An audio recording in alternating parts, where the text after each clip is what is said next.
Good morning, everybody. Sorry, I am a little bit late. Had a couple technical difficulties, but I am here and I welcome you so much for coming, and I thank you.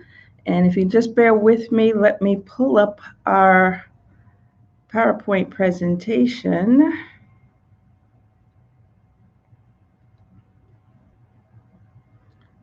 All righty. Before we get started, if you could post your name, let us know where you're from and what you're hoping to get from today's webinar. And I also included a couple links, links to downloads that you'll find very helpful. Today we have two workbooks. The first one is before you start, key questions you need to answer before starting any nonprofit initiative. And what this is a guide as that you can use to take notes as we go along, and you can use it to brainstorm and refer to it when we're done. And you can use this to write your own needs assessment. And the second download is an asset mapping workbook, and there's a link to that as well. And this will be used not only for this webinar, actually, we won't use it for this webinar. We will use it for the second webinar, but this will show you how to do asset mapping so that you can actually finish your needs assessment. Alrighty, so you can go ahead and download those. And while you're downloading those documents, I will queue up the presentation. And feel free to post in the chat room as we go along. If there are questions, I will make sure that I can acknowledge those as we go along. You can also ask questions here in this link by posting in Ask a Question. And for those of you who are not members of Nonprofit Utopia, you can join Nonprofit Utopia. There's a link to join us. All righty. So without further ado, we're going to get started and talk about the 23 questions that you need to answer before starting any nonprofit initiative. And when we talk about nonprofit initiative, obviously we're talking about starting a new organization, but it doesn't have to be limited to starting a new organization. You should ask yourself these questions, whenever you start any new process, be it a new program, be it a strategic plan, be it a new organization, be it a new project. And in fact, we have more than 23 questions. But before we get started, I want to tell you a little bit about Nonprofit Utopia. We are the ideal community for emerging nonprofit leaders. We have created a safe environment in which our members can innovate, post questions about concerns that they face on a day-to-day basis. We have a number of activities like this webinar. We have also, get-togethers on a monthly basis and online courses and other resources that you can log on to. And our mission is to provide ongoing professional development and networking opportunities in which experienced nonprofit professionals can share their expertise with the next generation of ethical leaders. And the overarching goal of the community is to give our members the tools that they need to develop strong organizations that will make a lasting impact. Our vision is to strengthen the global nonprofit sector by providing training and development opportunities for 50,000 emerging nonprofit leaders between now and 2033. So we make no small plans. So I'll give you a little bit about myself. My name is Valerie Leonard. I am the founder of Nonprofit Utopia.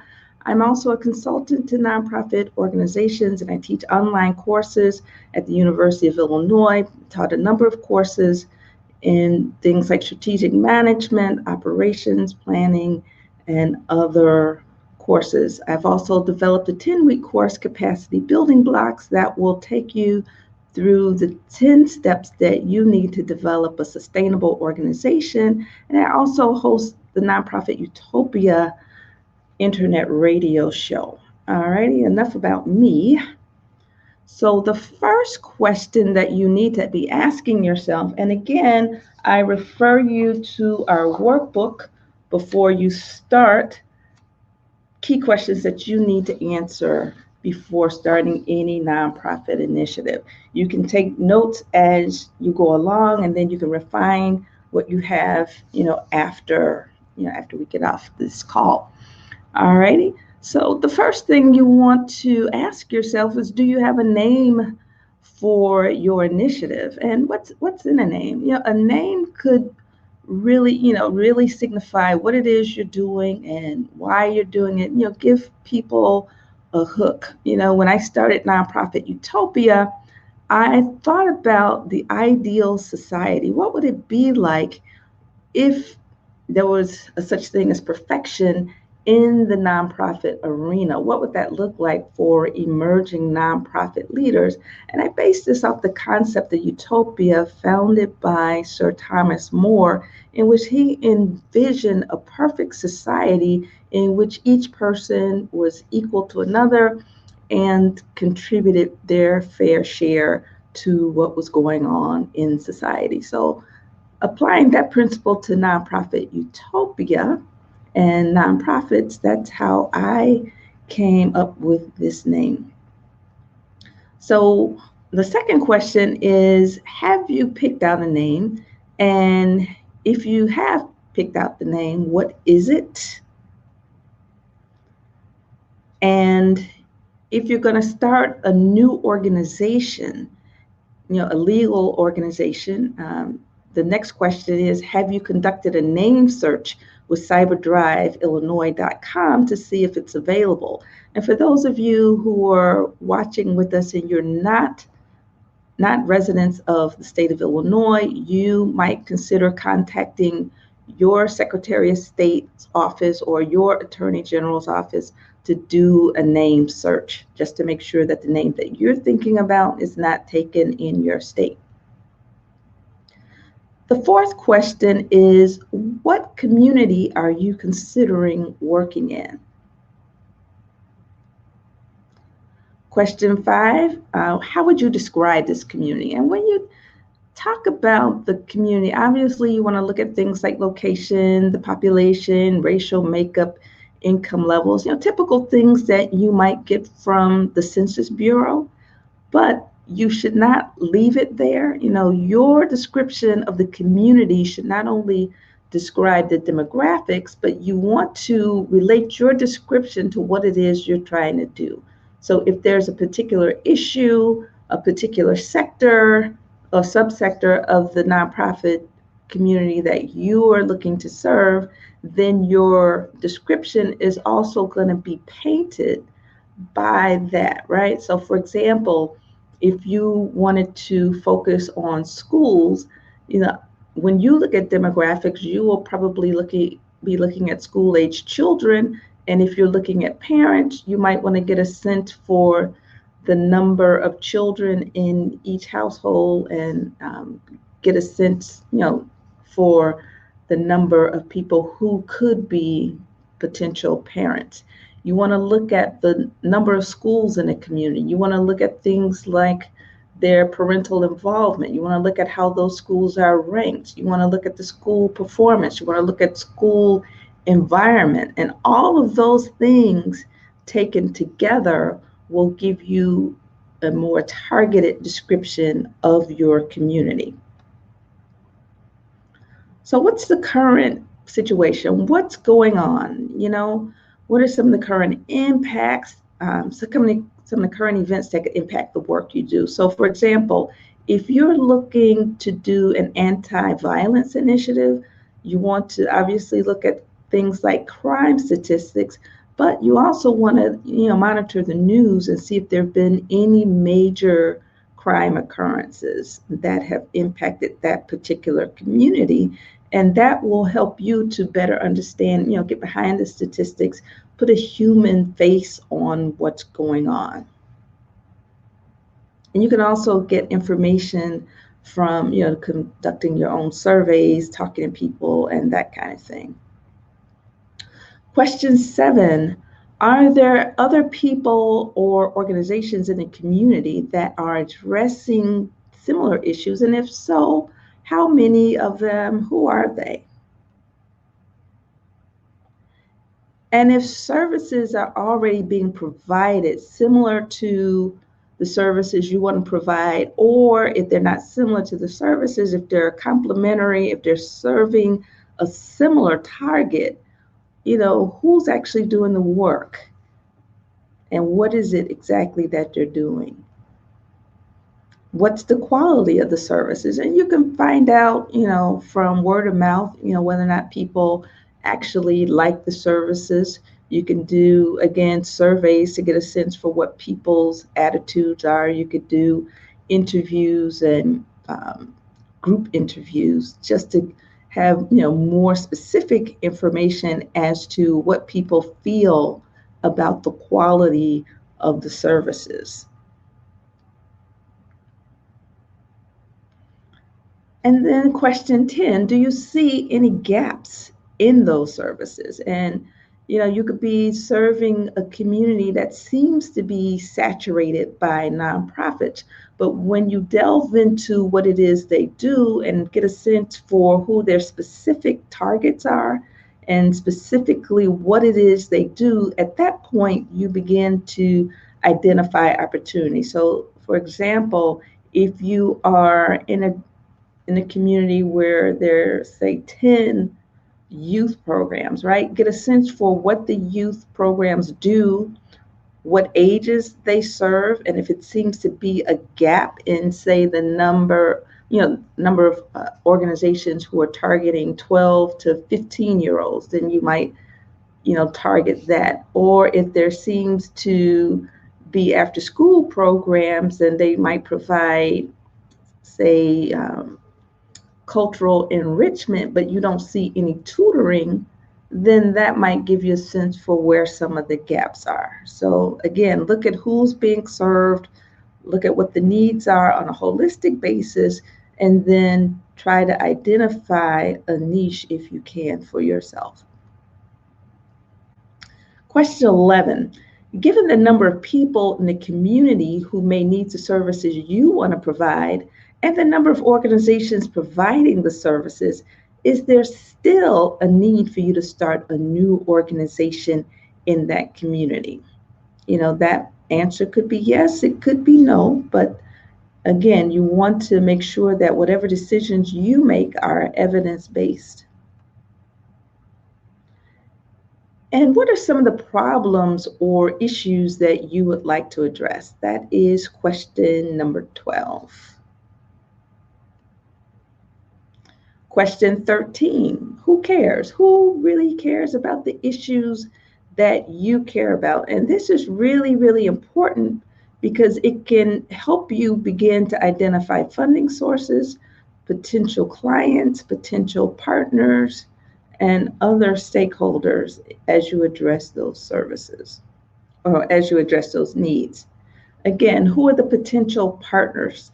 And it doesn't necessarily have to be limited to people who are in the community, but you do want to make sure that the partners that you enlist, one, have expertise, they augment what you do, they're not going to compete with what you do, they add value to what you do, and they have a sensitivity toward those same issues and toward the clientele that you want to serve. Question 15, who could be a part of your leadership team? Question 16, who are your potential clients? Who will you serve and why? And again, you can find this out by looking at the demographics, by talking to people, after you've identified the gaps in services, a group of people or a segment of people who haven't been served adequately, and then, getting a sense for making sure you don't duplicate services, all that kind of thing. Then you can identify who your potential clients are. How many people will you serve? Question 18. What activities will your organization be engaged in? So these activities, they could be services, they could be programs. And often we get a sense for, or we get confused as to what a program is and what a service is and what the difference is. Both are done in the best interest of the community. The difference between a program and a service is a service has intentionality about making change. It has goals, it has objectives, it has outcomes, it has ways to measure the outcomes or progress towards those outcomes. And there's, like I said, a very intentional group of activities. On the other hand, a service, you know that it's for the good of your clients, but it's not necessarily geared to make a change. We know it makes a difference, but there's not necessarily the same level of intentionality. So let me give you an illustration of the difference between a program and a service. A diet is a program, while a soup kitchen is a service. A soup kitchen, we know how many people might come through the doors, but really the goal and objective is to give someone a nice warm meal, give them a nice warm, fuzzy feeling. We might take information like their name and address just to document that we have served X number of people. Now, a diet, on the other hand, you have very, very specific goals. They could be health related in terms of whether or not you want to lose weight, whether or not you want to gain weight, whether or not you want to reduce your blood sugar, whether you want to reduce your blood pressure. And you are very careful about the foods you eat. You measure the foods, you record what foods you ate, how much you ate, and when you ate it, and you chart it. And then you look at the exercise, and you're hoping that between diet, exercise, and other interventions, that you will eventually meet your health goal, whether that is losing weight, reducing blood sugar, reducing your cholesterol levels, and those types of things. So, what programs and services will you provide? So, given what's going on in the community, given who's already out there, right? Given your capabilities, given your target and what they need, what programs and services will you provide? How will your organization differentiate itself in the market? Again, you could be working in a community where there are a number of people who are doing the same things or similar things that you're doing. How do you make yourself stand out?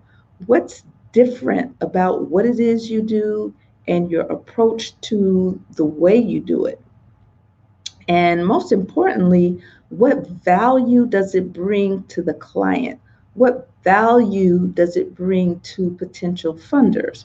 It could be valuable to you and me all day long, and we can have the best of intention, but at the end of the day, if we have not created a service or a program that clients would value, that our partners would value, and that funders would value, then all of our work is here for naught.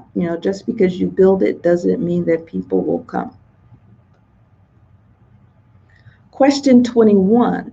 Will your organization or its members require any licenses, certifications, or permits in order to offer certain services and sometimes in order to be constructed? So that's something you got to think about. So what level of expertise is required in serving people? An example might be if you're doing childcare, you have to have licenses, right? What kinds of permits do you need? If you plan to build out something, you're going to need building permits for sure in order to serve. So make sure you understand all of what's required and build that into your assessment. And question 22, What resources do you need? So you're looking at people, right? So is it board members? Is it committee members? Is it employees? What supplies do you need? What location do you need? Can you do this online? Can you do it in the physical location? If so, where will it be? How much money is all of this going to cost? That was question number 23. How much money will you need to get started? How much money are you going to need to continue? Question 24. What education levels and skill sets are required among the board and staff to run the programs that you have in mind? And question 25. What what changed for the community and people you serve as a result of your programs and services? So as a result of all of the activities in which you engage, what exactly is going to change for the people?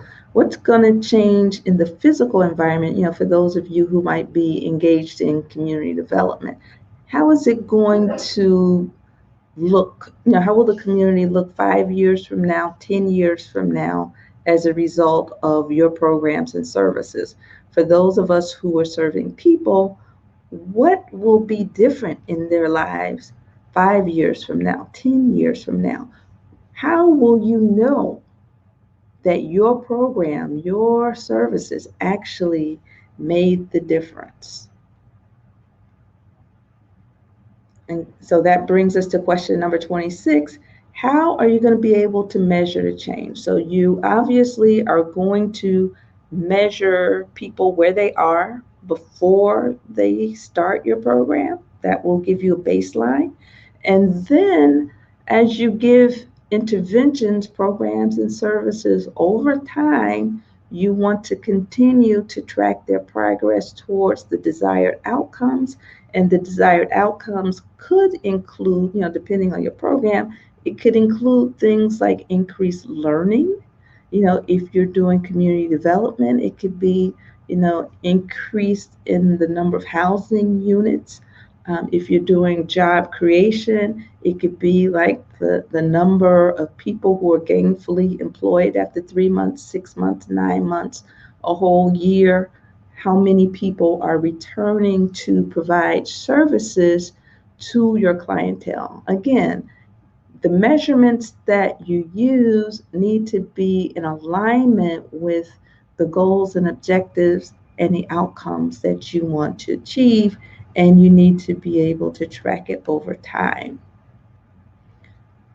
So, what exactly does success look like to you? And again, that's going to vary.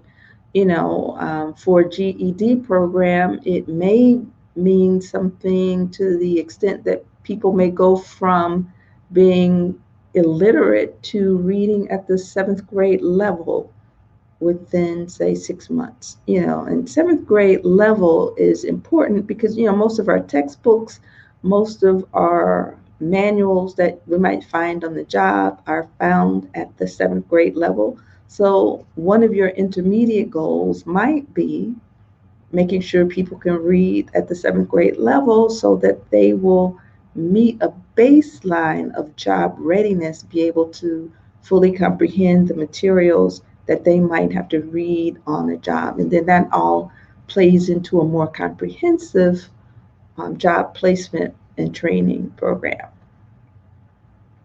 And that was just one example, by the way.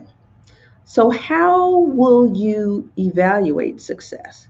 So you can look at success as having met all your goals, objectives, and outcomes, or you can look at success too as, your program has actually gotten off the ground successfully. You are operating with very, very few problems. You're operating at a high quality. So how are you going to measure quality in terms of actually delivering your program?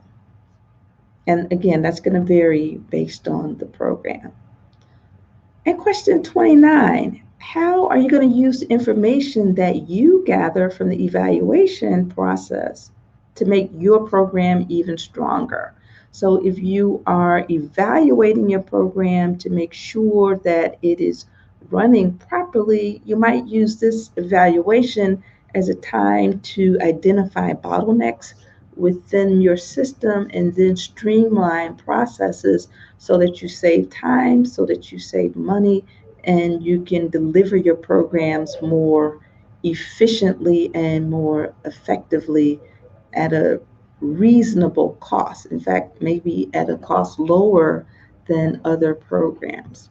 All right. Now, if you are evaluating your programs to determine the impact of your program on your clients and your community, you're going to take your initial data and see if, in fact, you were able to meet your goals in terms of the changes you wanted to see. If you were able to meet the outcomes, are people actually demonstrating the level of learning that you intended to? And, do people who come through your program exhibit, changed attitudes as a result of your program?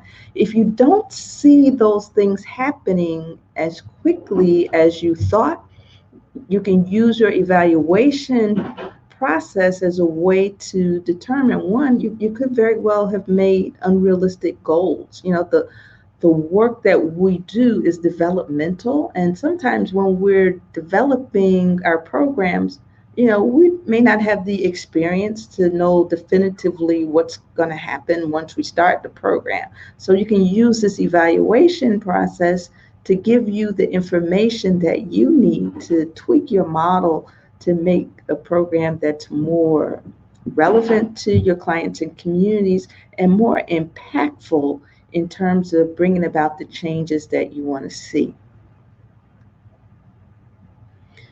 Is there a demand for this new initiative? And remember, just because we build it, as much as we want people to come, there's no guarantee that they will come as a result of our building the program. So as you are developing your needs assessment, you need to determine, is this something that people will actually want? Is this a program that people would want? Is this a service that people would want? And the only way that you know that is to actually go to the people that you have in mind in terms of being the end user of your products and services, and get their feedback and get a sense for what it is they need and want. And if necessary, you need to tweak your model yet again to make sure that the products and services and programs that you provide are, in fact, relevant to your people, that you want to serve. And, remember, what's valuable to us is not the same as what's valuable to our clients.